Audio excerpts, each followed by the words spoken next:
At home, the Buffalo Bills ride a wave of victory to a red, white, and blue Super Bowl.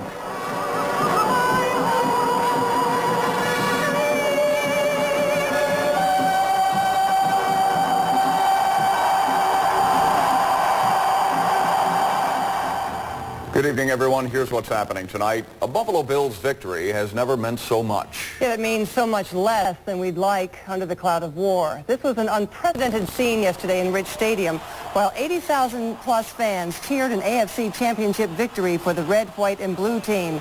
The Bills bowed their heads in prayer, along with the quarterback they defeated, Jay Schrader. And several of the players are on their knees in the center of the field, and I'm sure they are praying for the men and women of Desert Storm. And what a magnificent gesture at the end of a dramatic victory. In a few moments, we'll show you the Bills' departure for the Super Bowl. Jackie Walker will report live from Tampa on tight security precautions. Kevin O'Connell will give us a look at Super Bowl tickets. And we'll check in with Van, Brian, and the sports team live from Tampa in Big Board Sports. Well, even after a stunning Bills championship victory yesterday, war is never very far from the minds of Western New Yorkers. Coverage on the POW situation in just a few minutes. In the meantime, the Buffalo Bills are now in the air flying to Tampa for their very first Super Bowl. The security was extremely tight at Buffalo International Airport for the Bills' departure.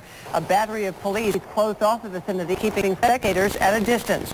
The Bills appeared reserved, relaxed, and focused for the big job ahead. The Bills discouraged a big send-off at the airport, where the team departed about an hour ago, but a few fans did manage to wish them well.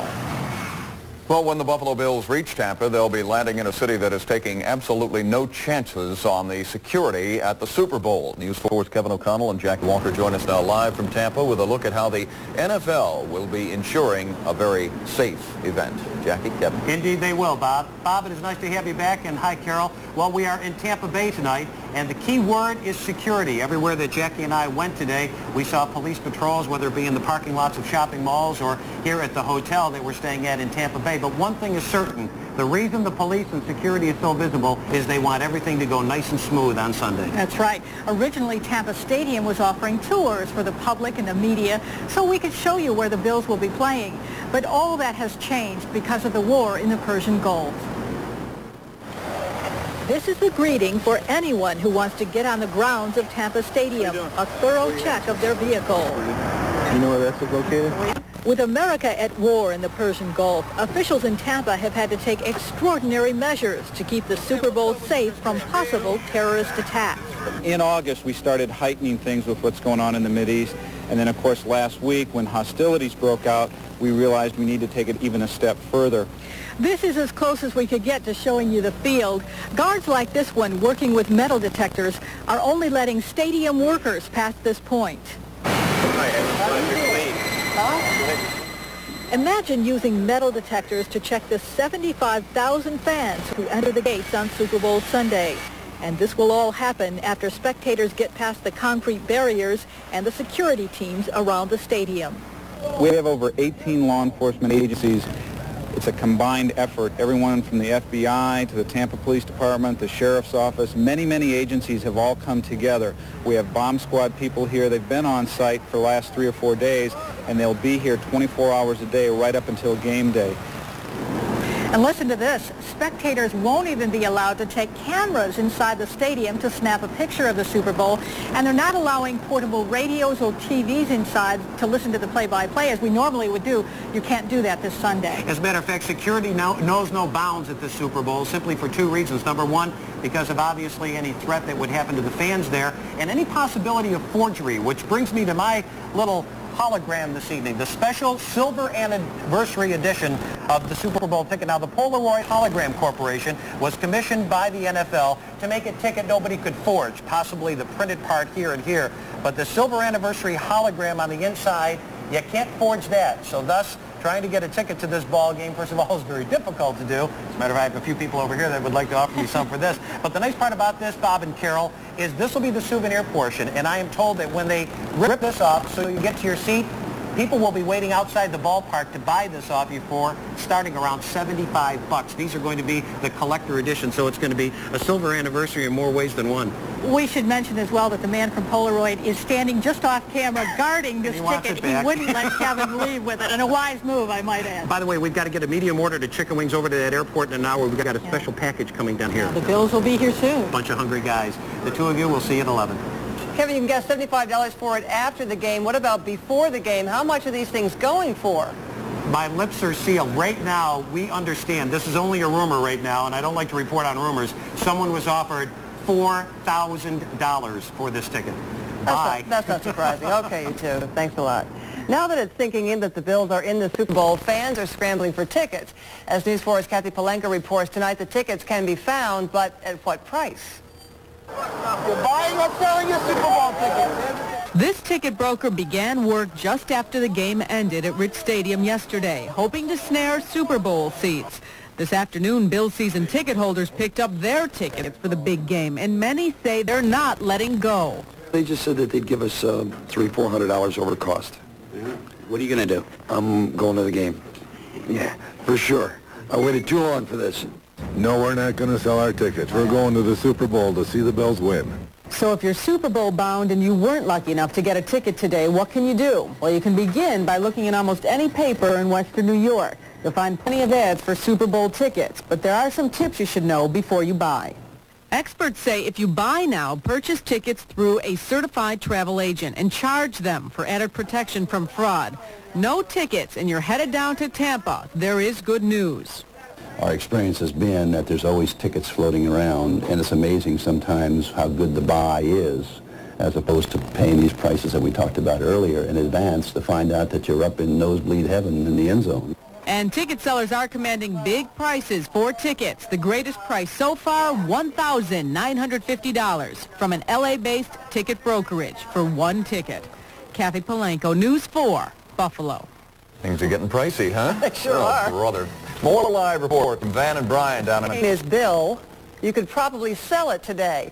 Doug Smith found that even before the end of the game, folks were eager to fly their Super Bowl colors, and the sellers of symbols were glad to oblige.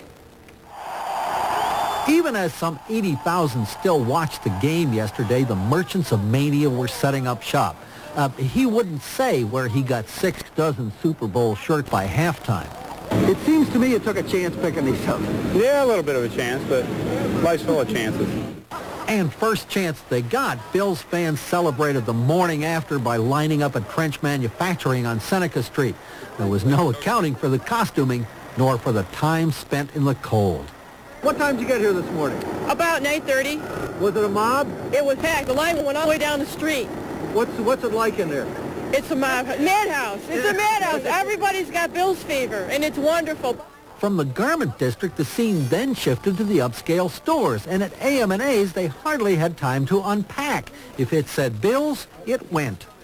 What on earth are you doing, starting your own sporting goods store? No, just supplying my sons and my grandsons. I've got, I can't even remember how many of my grandsons are over in Arizona and California, and I've got orders, from Massachusetts from my son and my daughter-in-law. My favorite item was the training bib, and one size fits all, and I think that's appropriate because aren't we all drooling at the thought of the Super Bowl? Doug Smith, News 4, Buffalo. This hat, $10 AM&A's. Collector's item already. It's a borrowed hat. Yeah. Yeah, I have to give it back. Well, in just a moment, Ted's going to join. Folks, we're going to the big dance. Let's head down to Tampa right now where the music is just about to start. Here's Van and Brian. Right you are, Bob. We're here, and we're waiting for the Bills. And, you know, they didn't even need a flight down here today. I think they were flying so high they could have gotten down without it. But they left on a Pan Am charter out of Pryor Aviation this afternoon, the players and the coaches. And as we speak, they are probably about over North Carolina, and it should be touchdown here in Tampa at about 8 o'clock tonight, and of course we'll be there to greet them. Now, they expected to see Joe Montana on the other side of the field when they got here on Sunday for the big dance, as Bob puts it, but it's not going to be Joe. It is the Giants. After their win out in San Francisco at Candlestick Park, they flew directly to Tampa, got here at 1:30 this morning on their charter, and they're going to get an early wake-up call tomorrow because they'll be involved in the media circus out at Tampa Stadium at 8 in the morning, followed by the Bills at 9:30. You know, I have to say, and I've been doing Bills football since 1960. This is when I was a little boy. This is my 4th decade. That is the greatest game a Bills team has ever played yesterday. The first half of that game may be the best performance by any NFL team in the playoffs. Don't you think, Brian? It was unbelievable. It was absolutely unbelievable. Art Shell, Al Davis looking for the license plate of the bus that hit that team. I'll tell you. Al, the Raiders came into Buffalo, a very confident team. They thought they would be the group representing the AFC in the Super Bowl here in Tampa. Instead, they headed west, wondering what happened. With the Super Bowl on their minds, the Bills came up with a super effort in yesterday's AFC Championship game. A record crowd at Rich Stadium witnessed a record-breaking playoff performance. Just another day at the office for the offense, which set the tone as usual on the opening drive. The Raiders knew they were in deep trouble when Jim Kelly's fumble turned into a quick 6. The Bills did it all. Kelly had the hot hand, and Thurman Thomas was unstoppable. They usually go to me on the first series a lot, and they do it today. So Jim knew where I was going to be at certain times. We knew that even though we were going to throw to other receivers, I was always an outlet, and Jim always knew where I was. So it was no really problem with that. We're very confident in what we do. If we weren't, we wouldn't be so successful. I think everybody's contributing, doing a super job. Darryl Talley may not be going to the Pro Bowl, but he'll be playing in Tampa.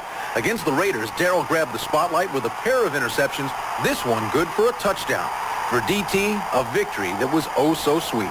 What I had to do was read the coverage and then get back in it and hopefully come up with the ball. How about momentum on the way in? This team can't have much more. Well, I don't know if we can get more, but we better go find some, you know. We just have to remain focused on what we're doing and take it one step at a time, one play at a time. The onslaught continued. The game never in doubt. The fans at Rich Stadium had plenty of time to celebrate, while the Bills could only think of what lies ahead.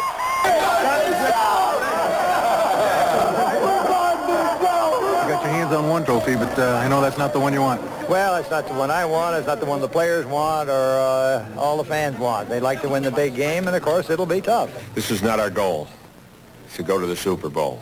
Our goal is to stay focused for another week. We want to go and be winners. I'm sure our opponents do, too. All right, let's take a look at the Bills bulletin board at 11 p.m. tonight. The Bills' arrival. We'll be there to record that for you at 11:30. The Super Bowl tonight. Every night we'll be live right here poolside with a 15-minute special for you. And then at noon tomorrow, Brian, the media circus. And it will be a circus. That thing starts at 8 in the morning. I can't imagine the New York Giants being real happy to be up at 8 in the morning to talk to the press. Well, they may have to get up very early on Sunday, but we have a long wait till then and a lot of work to do, right, partner? Oh, absolutely. And we'll be here for you all week long to get you ready for Super Bowl XXV, the Buffalo Bills. Finally make it.